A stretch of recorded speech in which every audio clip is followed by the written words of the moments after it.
The world is hurtling toward a massive copper deficit. We are electrifying everything, yet discovering next to nothing. But what if I told you that sitting perfectly positioned in the American Southwest is a deposit so massive, so incredibly rich, that it could single-handedly supply 25% of the United States copper demand for the next half-century? Welcome back to Intrinsic Insights.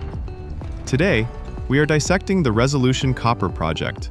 It is a Tier 1, world-class asset backed by two of the biggest mining titans on Earth. It is also the poster child for jurisdictional nightmare. Resolution has been trapped in permitting purgatory for 28 years. Today, we're going to look at the staggering numbers behind this deposit and the brutal legal, environmental, and cultural roadblocks preventing a single ounce of commercial copper from seeing the light of day. To understand why Rio Tinto and BHP have sunk over $2 billion into a project that hasn't produced any revenue, you have to look at the math. This isn't just a mine, it's a generational anomaly. We are talking about an estimated 1.8 to 2 billion metric tons of copper resource. But in mining, size is only half the story. Grade is king. Resolution boasts an average grade of roughly 1.5% copper.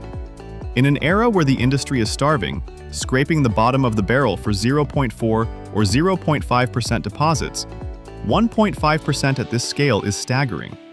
At peak production, Resolution would churn out up to 500,000 tons of copper annually. That's 40 billion pounds over a 50-year mine life. From a purely macroeconomic perspective, this is the silver bullet for U.S. domestic supply chains. But the reality of pulling it out of the ground is where the friction starts. This ore body isn't sitting near the surface. It is buried between 5,000 and 7,000 feet underground. Traditional open-pit mining is impossible. Instead, the joint venture plans to use a method called panel caving, or block caving. Here is how it works. Miners tunnel underneath the ore body, undercut it, and allow the rock to collapse under its own massive weight, drawing the fractured ore down through funnels. It is highly efficient and incredibly cost-effective at scale. But there is a fatal flaw when it comes to the surface. When you remove 1.4 billion tons of rock from deep inside the earth, the ground above eventually gives way. Over the decades, this process will create a permanent subsidence crater estimated to be 1.8 miles across and over 1,000 feet deep. And exactly where that crater will form is the crux of a 28-year war. The land directly above the deposit includes Oak Flat. This is federal land inside the Tonto National Forest, and it is a site of profound historical and religious significance to the San Carlos Apache tribe. Because the ore is under federal land, the miners need a land swap.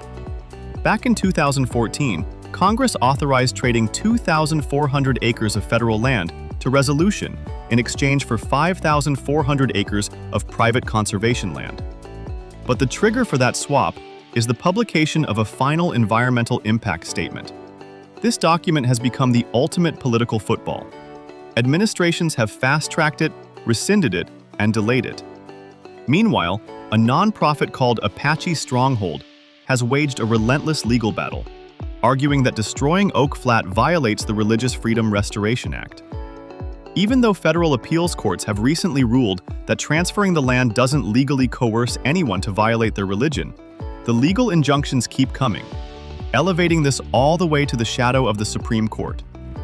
Add in severe local pushback over the massive water usage in a drought-stricken state, and the terrifying prospect of a 3,300-acre toxic tailings dam, and you have a perfect storm of permitting paralysis. Resolution Copper forces us to ask a deeply uncomfortable question about the future of energy. Everyone wants a green transition, but almost no one wants the mine in their backyard. You have an unstoppable force, the desperate multi-decade macro demand for domestic copper, meeting an immovable object, a 28-year wall of environmental, cultural, and legal opposition. Right now, the shafts are sunk, the billions are spent, and the copper just sits there, waiting on a judge's gavel and a bureaucrat's pen. What do you think? Will the U.S. government ultimately force this through in the name of national security and critical minerals? Or is Resolution a stranded asset? Let me know in the comments below. If you want more deep dives into the realities of the resource sector, hit that subscribe button. Until next time, keep looking deeper.